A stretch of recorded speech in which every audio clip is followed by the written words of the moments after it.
Again, today is January 17th of 1993. It was almost 12 years ago that the U.S. hostages that were taken prisoner at the United States Embassy on November 4th, 1979, were released, and this was coupled with the inaugural proceedings for Ronald Reagan and created a truly festive mood for Ronald Reagan to take office. There are substantive indications from a number of sources that, in fact, there was a deal cut between the Reagan-Bush campaign and the Khomeini forces in Iran to deliberately withhold the hostages taken from the United States Embassy until after Jimmy Carter's humiliation and consequent election defeat were assured. Congressional investigations, very tepid and inadequate, have pooh-poohed the notion that such an October surprise, as it has been termed, took place, but in fact there are substantive indications that just such a deal was cut. I would note that, as is the case with all investigations into the national security establishment and the intelligence community in particular, there has been plenty of disinformation generated about the October surprise. There also, as is the case with regard to investigations of the intelligence community and the national security establishment, there are areas that have yet to be properly investigated. There are areas where one cannot say whether or not the information is valid or invalid. There are areas where deliberate disinformation has been disseminated by the intelligence community, and there are also areas where misinformation or disinformation has been generated by sincere but misguided elements. This has been one of the problems when investigating the intelligence community. The intelligence community does not advertise its activities, and they don't wear badges. Nonetheless, official denials to the contrary notwithstanding, there are substantive indications that, in fact, the October surprise did occur. What I'm going to read now is a circular letter that was generated and disseminated by an Iranian researcher living in the United States, who in turn is affiliated with elements of the anti-Khomeini or anti-fundamentalist resistance. This gentleman's name is Farah Mansour, F-A-R-A-M-A-N-S-O-O-R. He's currently based in Southern California. I was hoping to interview him this evening, but I was unable to contact him in time. I have spoken with him both in person and on the phone a number of times. I've seen some of the documentation upon which his research is based, in addition to sources in Iran. And again, Farah Mansour is affiliated with elements of the Iranian resistance. Farah and his colleagues have drawn on information that they obtained from the United States archives as a result of Freedom of Information Act suits. I would note that Farah and his colleagues have been threatened both by some of the players in the Iran-Contra scandal, such as colleagues of, at least according to Farah, unnamed colleagues of Albert Hakim threatened him. And I would also note that he and the colleagues have been threatened by people in Iran as well, where they've been threatened with death and violence to their families if they were to disclose what they had learned. Again, I want to emphasize that the information contained in the circular, some of it, a fair amount of it, dovetails with information that has long been available from one source or another. I've seen some of the documentation upon which some of it was based, and some of it is based on information that I cannot vouch for. So I want to reiterate that particular caveat with regard to this piece of research. And again, this is not to impugn Farah or his colleagues or their work, but simply from my standpoint, I cannot vouch for a fair amount of what's in here. This is not to impugn its integrity, but rather to suggest that, as I say so often, this is food for thought and grounds for further research. Some of the information has been on the public record for a long time. Some of it I know checks out. Some of it I cannot speak for, but I think it is thought-provoking and needs to be looked into by serious investigators. This particular circular was entitled by Farah and his colleagues, and once again I want to reiterate that I'm going to be interviewing Farah when the circumstances permit in the not-too-distant future. This particular circular was headlined or entitled by Farah, "Crucial Information About the 1979 Iranian Hostage Crisis Ignored by the Major News Media." And this 4-page circular reads as follows. By the way, I'm reading this by way of observing the Reagan and Bush administrations leaving power, and it has been roughly 12 years since the hostages came home. For 13 years, the truth behind the 1979 Iranian hostage crisis has been buried in a landfill of disinformation. However, new research has finally unveiled the enigma. Weaving itself through the, quote, chaos, unquote, was an historic covert operation engineered by the Agents for Bush covert team in an alliance with the Islamic fundamentalists. That, quote, drama, unquote, was purposed to consolidate Khomeini's power in Iran and put Bush in the White House. The contention by Farah and his colleagues is that the October surprise, the apparent deal cut between the Reagan and Bush campaign, was not only not the most important part, but was merely an outgrowth of a much broader U.S. policy involving active CIA support for the Islamic fundamentalist forces in Iran, and that this policy is ongoing, and that this policy has implications far beyond either the October surprise or the Iran-Contra scandal per se.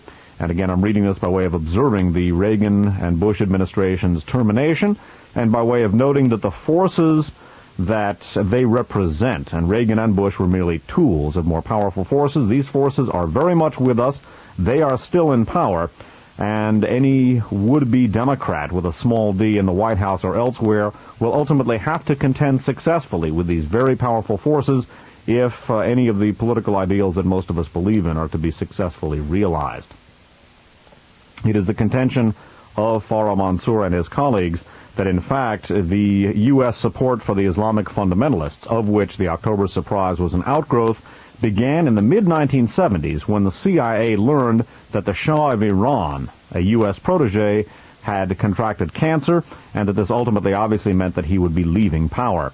It is the contention of Farah and his colleagues that, in fact, the alliance between the CIA and George Bush and the Islamic fundamentalists began in the 70s, and that when a hostile Carter administration came into power, this already established and ongoing alliance was utilized to destabilize the Carter administration as well as to continue an anti-Soviet government in Iran. The Shah, of course, was fiercely anti-Soviet, and as indicated by Farah, or as maintained by Farah and his colleagues, the CIA and George Bush actively allied themselves and supported the Islamic fundamentalist movement in order to continue to see to it that there would be a continuity of anti-communism on the part of Iran in the Middle East. Farah and colleagues go on to say, Iran has long been the keystone of U.S. strategic interests in the Middle East. The Shah was put there to maintain stability. However, in 1975, Richard Helms, I would interject at that time director of the CIA, 1975 Richard Helms was not director of the CIA, he was U.S. ambassador to Iran. William Colby was director of the CIA, however Helms was former CIA director. However, in 1975, Richard Helms learned that the Shah had cancer. Under George Bush, the CIA used this exclusive knowledge to quietly prepare for the Shah's departure. That last sentence again, because it's important as we watch George Bush leaving office. Under George Bush, the CIA used this exclusive knowledge to quietly prepare for the Shah's departure. Knowing nothing about this, President Carter instituted policies that split the intelligence community and alienated that faction of it fiercely loyal to George Bush.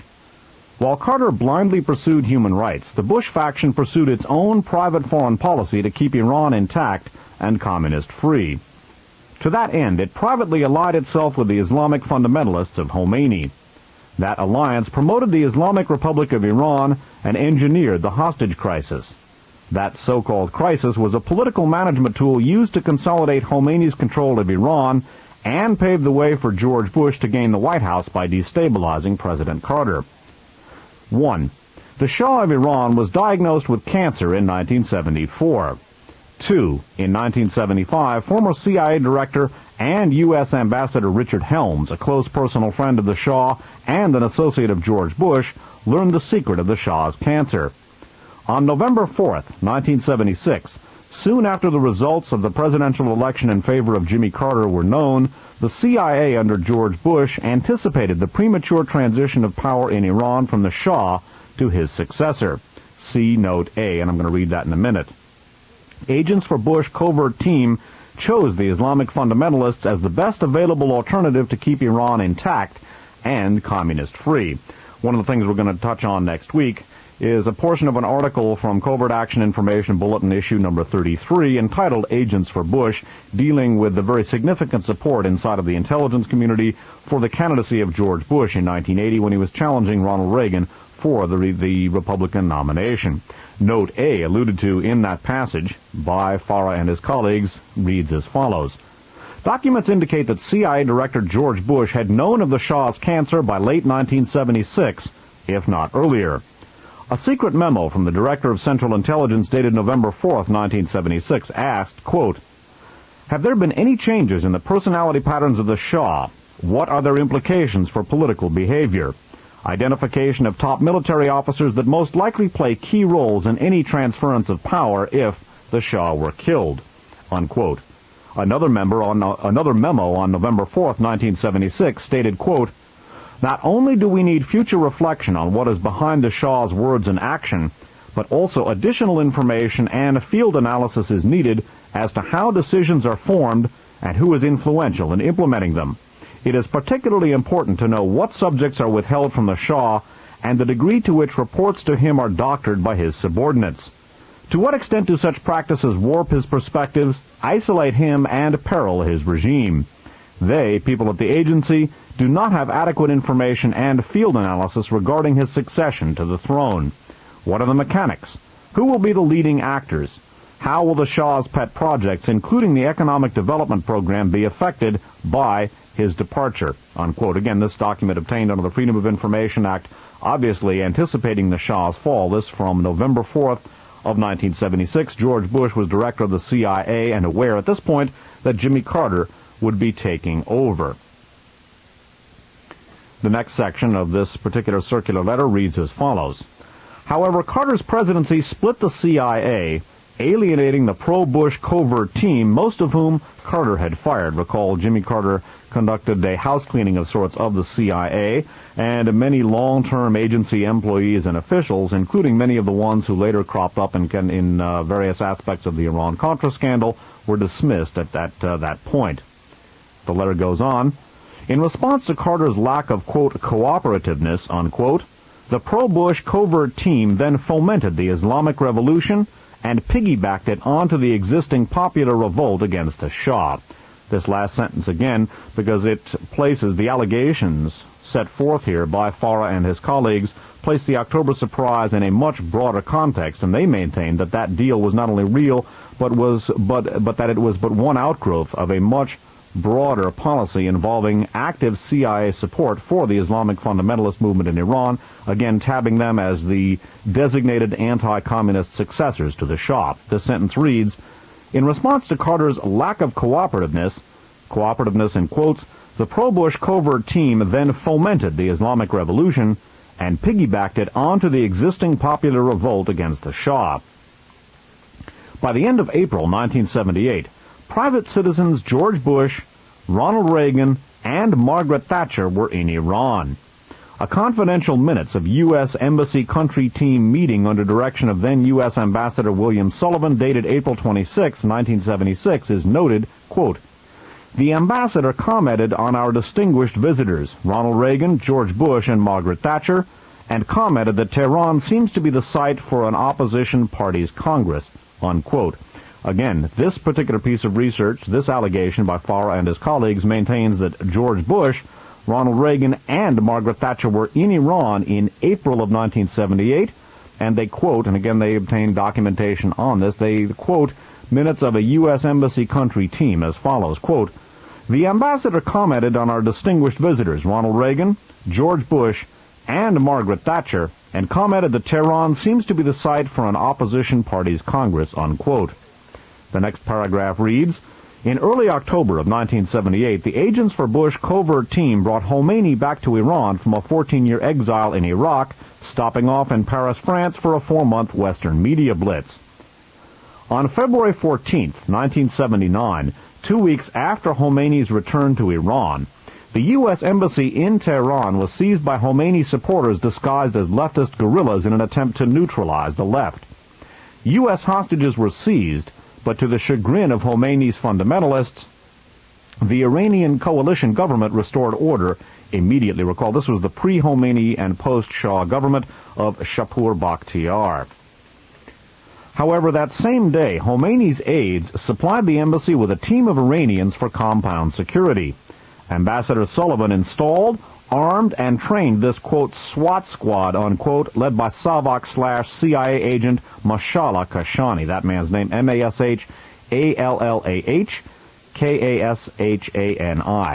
This particular paragraph generated this information, this allegation by Farah and his colleagues maintains that in February of 79, 2 weeks after Khomeini was shipped back to Iran by the CIA and Bush-allied forces, there was an abortive takeover of the U.S. Embassy in Tehran. It was conducted by Khomeini supporters disguised as leftists, and although the coalition government in Iran restored order, Khomeini's aides supplied the embassy with a team of Iranians for compound security, and that they were led, and again this is a pro-Khomeini team, by a Savak CIA agent named Mashallah Kashani.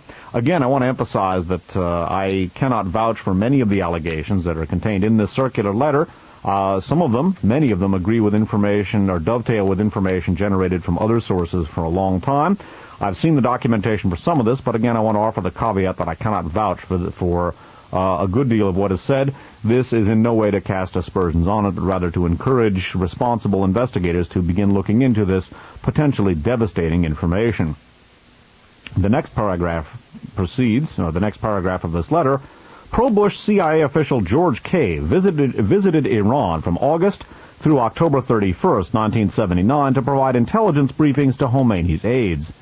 With all the Iranian officials who had restored order in the first embassy seizure eliminated, the stage was set for what happened next. And again, it's the contention of Farah and his colleagues in the resistance that the February 14th abortive seizure of the U.S. Embassy set the stage for the successful seizure in November of 79, and that people put into the embassy for security. Iranians were in fact working not only for the Khomeini forces, but for the CIA and Savak, the Shah's brutal secret police.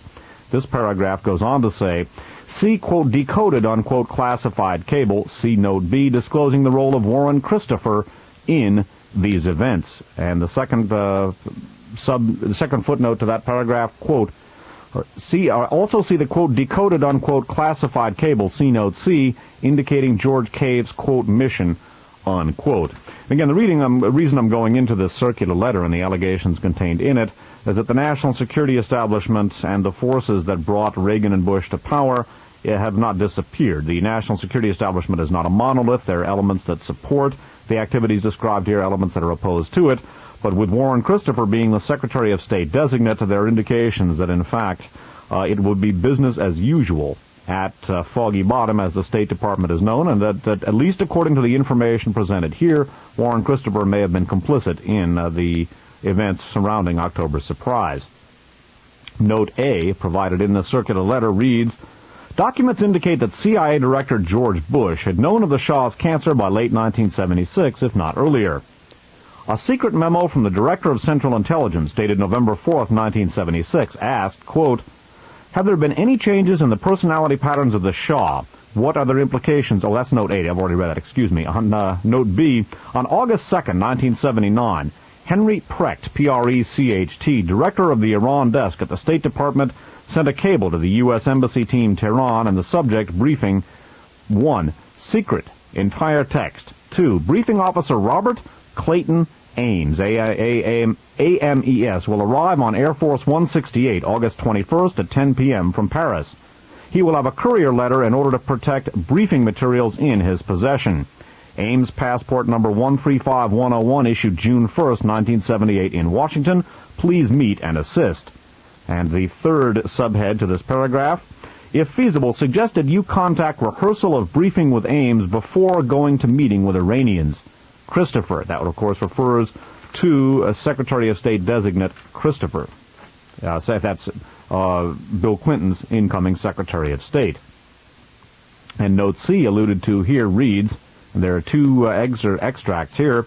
Note C, on October 21st, the CIA official stationed in Tehran alerted his counterpart in Paris that the Shah's imminent arrival in the U.S. would make certain difficulties. Quote, since reference B, have learned that Amir Entezam, A-M-I-R-E-N-T-E-Z-A-M, took part in meeting which charge and Mr. Henry Precht had with Premier Bazargan and Foreign Minister Yazdi, Y-A-Z-D-I, to pass message on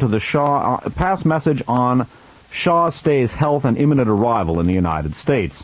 Amir Entezam's reaction was that this development would make more difficult efforts of those who have been trying to improve relations with the United States. Since Amir Entezam, fully apprised of RN Shah outstays plans, it may not be necessary to advise him that Mr. Cave has important intelligence for him. Please advise whether HQs still want station to alert Entezam that Mr. Cave wants to meet him in Europe as possible. I suspect that's supposed to be as early as possible, 21st October, all secret, unquote. Note, Amir Entezam was Iran's deputy prime minister, later Iranian ambassador to Sweden. I would also note that in telephonic communication with Farah Mansour, Mansour maintains that this past week, the individual referred to, former Foreign Minister Yazdi, was in the United States for a conference at Columbia University on democracy and Islam. And the next section of Note C reads, a CIA cable dated October 31st, 1979 from Tehran to its headquarters reveals the sensitivity of George Cave's 11th hour, quote, mission, unquote, to Iran. Quote, proposed extension of George Cave's visit raises questions of his safety and of Amir Entezam's expressed concern about, quote, manipulation of the revolution. Knowing no more than we do here about it, his tours must defer to him and HQs, that's CIA HQs, for consideration of personal security implication of a series of operational contacts. Regarding possible political fallout, we think there are substantial risks involved and the charge, Bruce Langan, advises that he is concerned. We assume that Cave's prolonged presence could not be concealed from the Iranians, those unaware of his secret mission on behalf of the, quote, alliance, unquote, and that no innocuous pretext such as tourism would be credible. At least some of his proposed contacts would therefore presumably have to be declared to, quote, Entezam and company Bazargan, unquote, the cable concluded. And the last section of Note C reads, quote, in order to permit evaluation of risks and benefits of these contacts, request CIA headquarters identify them for us and indicate which of them would be declared, unquote. And going on with the rest of the last paragraph of this particular circular letter, on November 4th, 1979, the U.S. Embassy was taken again. Leading the charge was none other than Ambassador Sullivan's, quote, trusty butcher, unquote, Mashallah Kashani, custodian of embassy security from February through August of 1979. And again, I want to reiterate that a fair amount of this information can be corroborated from other sources. Some of it's been on the public record for a long time. Some of it I dealt with in the miscellaneous, or not the miscellaneous, but in the 7-part and ongoing Radio Free America series dealing with the Iran-Contra scandal. I've seen some of the documentation obtained by foreign colleagues. Some of it I cannot verify independently, and that's not to cast aspersions on the information here, but rather to suggest that responsible researchers and journalists pursue it, because the implications of these allegations, should they pan out, are enormous. And again, the fundamentals of this circular letter being that was generated by Farah Mansour and colleagues in the anti-fundamentalist Iranian resistance is that the October surprise, as we have come to note it, the apparent deal between the Reagan-Bush campaign and the Khomeini forces in Iran was not only real, but that it, in and of itself, it was a relatively minor outgrowth of a broader policy of CIA support for the Islamic fundamentalist forces in Iran to ensure that an anti-communist or at least anti-communist and not in reality anti-U.S. faction would come to power there. For all of the anti-American rhetoric generated by the fundamentalist forces in Iran, in fact, as the Iran-Contra scandal later disclosed, the Reagan and Bush administrations were in bed with those very forces. And again, I want to emphasize, I want to remind members of the listening audience that in weeks to come I hope to interview Farah Mansour and gain more insight into the allegations in this letter that's circulated by he and his colleagues. That concludes the prepared portion of this broadcast. Tonight's broadcast will be going into the archives as not only another installment begun last week of Radio Free America program number 38, The Terror Connection Part 3, Realizing the Fourth Reich, but many of the sections of tonight's broadcast will also go into the archives as addenda to other archive programs. By the way, people who are interested in getting a hold of some of the documentation for some of the lines of argument I present here, contact Archives on Audio, and you may want to get a hold of the catalog, too, which lists all of the archive shows, cross-references the programs with other broadcasts containing similar or related material, and gives a synoptic account of each one of the archive shows. Several weeks ago, in fact 2 weeks ago, on this station, I rebroadcast Radio Free America program number 32. Radio Free America program 32 was the fourth Radio Free America series in a 7-part, actually 8-part and ongoing series dealing with the Iran-Contra scandal. I entitled that particular broadcast, The Terror Connection Part 3, Staging the Fourth Reich. We are going to talk about the Terror Connection, actually the Terror Connection Part 4, I should call RFA 38, Staging or Realizing the Fourth Reich. This will be the 8th archive show dealing with the Iran-Contra scandal, but in reality, we will be dealing with far more than the Iran-Contra scandal per se, just as we will be dealing with far more than just terrorism per se. One of the main thrusts of this particular program, this archive show, will be to demonstrate how counterterrorism was used as a rationalization for creating a number of apparatuses within the national security establishment for completely circumventing the democratic process. Oliver North and his abuses under the Iran-Contra scandal was utilizing these apparatuses, or the apparatus created as a result of recommendations stemming from the Vice President's task force on combating terrorism. The Vice President at the time, of course, was George Bush, who later became President, and who was formerly Director of the CIA. And during this archive show, what we've seen so far and what we're going to be seeing, we will be dealing with active complicity on the part of elements of our national security establishment with the very terrorism that we are told we have to combat. We are told that we have to have a more aggressive military posture abroad, increased security procedures at home, including reduced civil liberties and broader police powers, in order to combat the menace of terrorism. And in addition to justifying a more aggressive military posture abroad and increased security measures at home, the threat of terrorism has been utilized to, as I said, create an apparatus within the national security establishment which has been utilized and may very well be utilized to completely bypass the democratic process in this country. The counterterrorism, the fruits of the Vice President's task force on counterterrorism run all the way from, as I said, the apparatus utilized by Oliver North to circumvent Congress and the Iran-Contra scandal, all the way on up through the martial law contingency plans drawn up by Oliver North and the National Security Council in conjunction with the Federal Emergency Management Agency. And we will ultimately be looking at counterterrorism as the seed concept for the elimination or the potential elimination of democracy in this country. Certainly democracy has been badly compromised. Oliver North and company have apparently gotten off more or less scot-free after having thumbed their noses at the Constitution. And unfortunately, that thumbing of the nose at the Constitution is something which has grown directly, well, it's been going on for a while, but it has been formalized and sanctioned as a result, as I said, of things growing out of the Vice President's task force on counterterrorism. We will be looking at counterterrorism, how it has evolved over the years, and specifically how it has been used to subvert American democracy and how it may be used to eliminate, may very well be used to eliminate American democracy in the not-too-distant future. We will range far from the subject of terrorism per se during the course of this discussion, but it should be remembered that terrorism has been the rationalization for the setting up of this apparatus. In Radio Free America program number 32, done in September of 1987, we discussed numerous connections between elements of our national security establishment and some of the very terrorists that we are told we are opposed to. In fact, as events have demonstrated, we have actively collaborated, or elements of our national security establishment have actively collaborated with these very terrorists.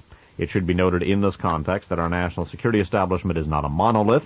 There are elements of the national security establishment that are very much opposed to terrorism as they are opposed to drug dealing. The individual that I just interviewed, Harry Martin, for example, has very strong connections with the faction of the national security establishment that is opposed to those things. These people are not flaming liberals by any means. They are conservatives, but they believe in liberty and justice, and they do not believe in some of the things that have been going on. But there are other elements, in my opinion, more powerful elements of our national security establishment who sanction these very things. One of the points of collaboration that we looked at in Radio Free America 32 between elements of our intelligence system and international terrorism was the case of the Hindawi brothers. I'm going to review a very short section of Radio Free America program number 32. The other voice that you hear, in fact, the voice that you will be hearing on this segment almost exclusively, is the voice of my former co-host, Nip Tuck, who greatly assisted me in the execution of the on-air responsibilities in these archive shows. We're going to listen to a little bit of Radio Free America 32 that we reviewed a couple of weeks ago.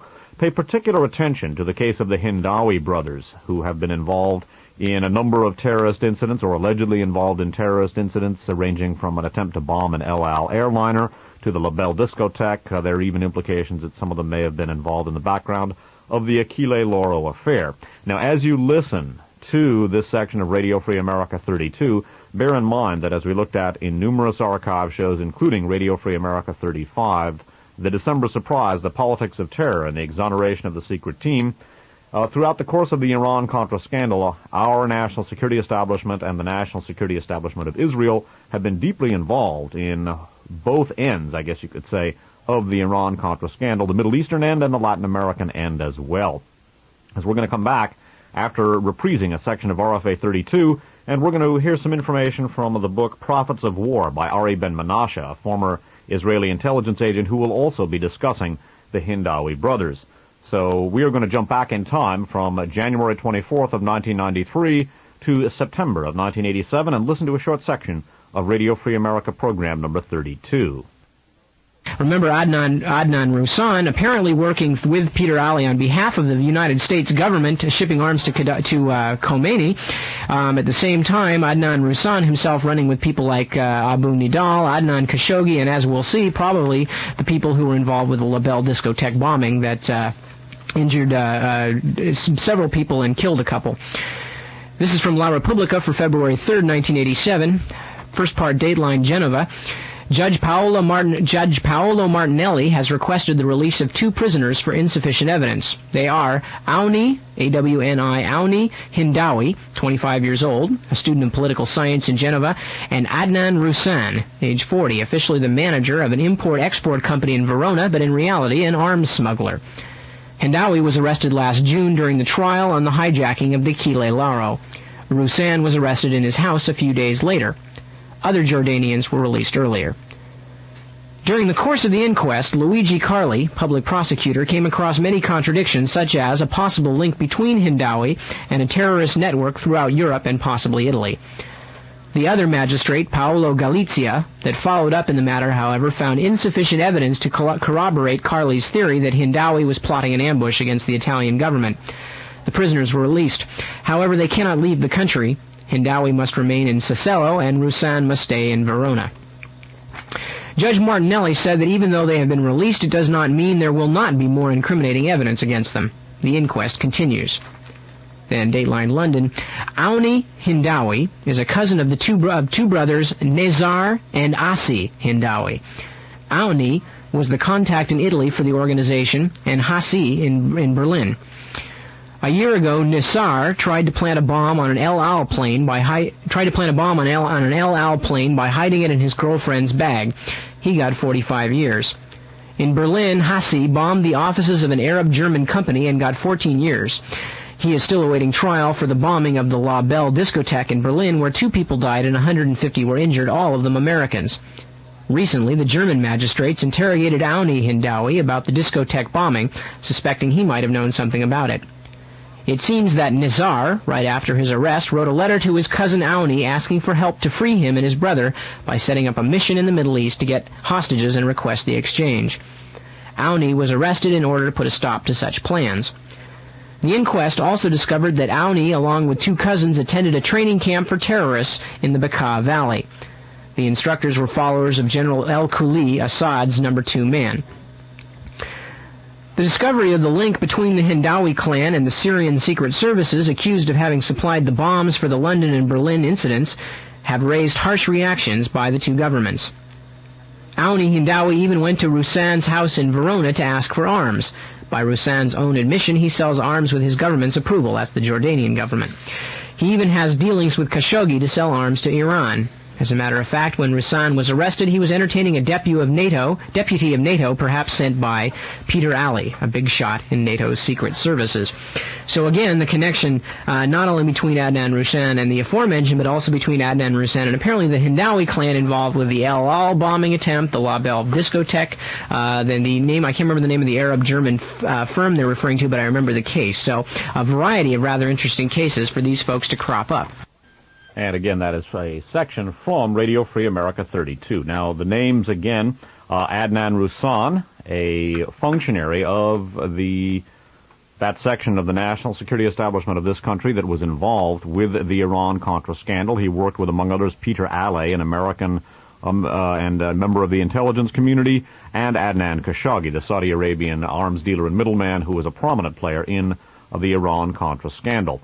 But the names to remember there are the Hindawis, associates of this terrorist milieu, which obviously has strong operational connections with elements of Western intelligence.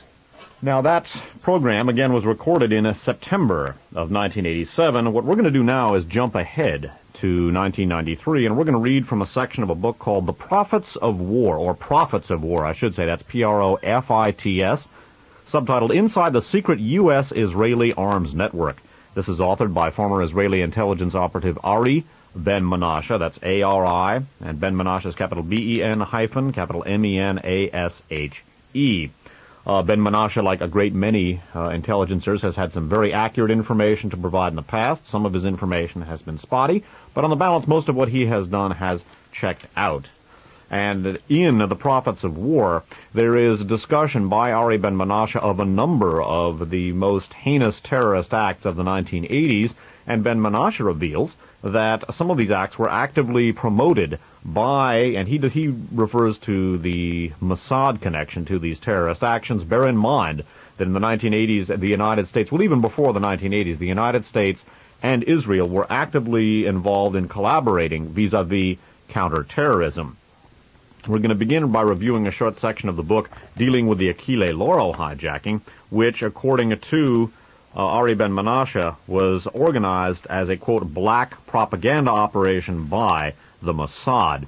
We are then going to proceed to allegations by Ari Ben Menashe that, in fact, the depredations of the Hindawi brothers, and in particular the attempt to bomb an El Al airplane, that this also was a provocation, a so-called black propaganda operation staged by the Mossad utilizing Palestinian and Middle Eastern terrorist dupes, I would say, functionaries, in order to discredit the Palestinian cause.